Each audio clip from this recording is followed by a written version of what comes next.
قول لي يا صديقي، انت عندك كام سنة؟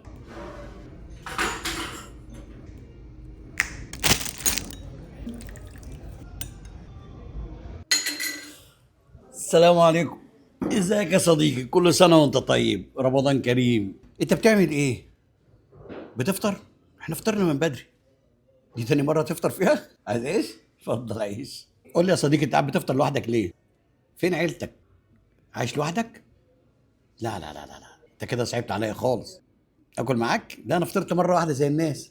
مش دي تاني مرة ليك؟ في حد بيفطر مرتين يا مفتري؟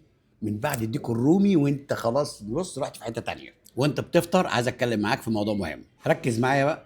خلص فطار ونتكلم بقى، يلا. لا. قول لي بقى يا صديقي، بقى بتعمل ايه في رمضان؟ بقى يومك بيبدا ازاي وينتهي ازاي؟ اول حاجه بتعملها ايه بقى؟ بفطر واتسحر. مفيش فايده فيك. اقول لك على حاجه عشان تفتح نفسك وانت بتكلمني. خد دي مني. يلا عشان تعرف تتكلم كده.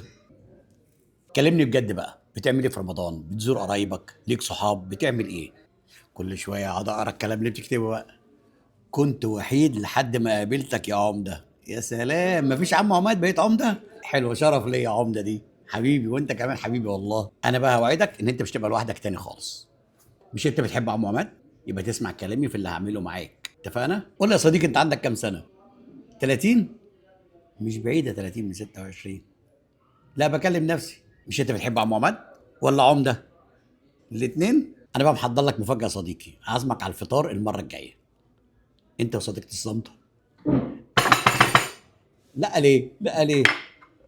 رايح فين؟ طب نسيت تاخد الريش. خد خد، ممكن تجوع بالليل.